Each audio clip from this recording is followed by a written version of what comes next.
نبی کریم صلی اللہ علیہ وسلم کی محبت۔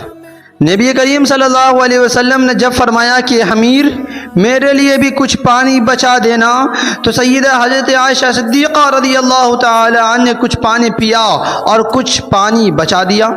نبی کریم صلی اللہ علیہ وسلم ان کے پاس تشریف لے گئے اور انہوں نے پیالہ حاضر خدمت کر دیا۔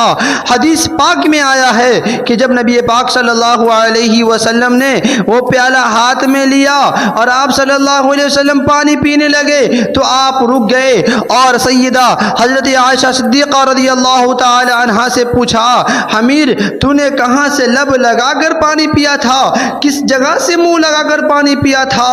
انہوں نے نشاندہی کی، میں نے یہاں سے پانی پیا تھا۔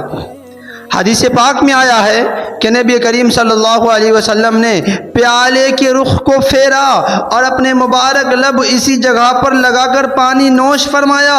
خاوند اپنی بیوی کو ایسی محبت دے گا تو کیوں گھر آباد نہیں کرے گی؟ آپ سوچئے کہ رحمت للعالمین تو آپ صلی اللہ علیہ وسلم کی ذات مبارکہ ہے، آپ سید الاولین والآخرین ہیں، اس کے باوجود آپ صلی اللہ علیہ وسلم نے اپنی اہلیہ کا بچا ہوا پانی پیا۔ ہونا تو یہ چاہیے تھا کہ آپ صلی اللہ علیہ وسلم کا بچا ہوا پانی وہ پیتی، مگر یہ سب کچھ محبت کی وجہ سے تھا۔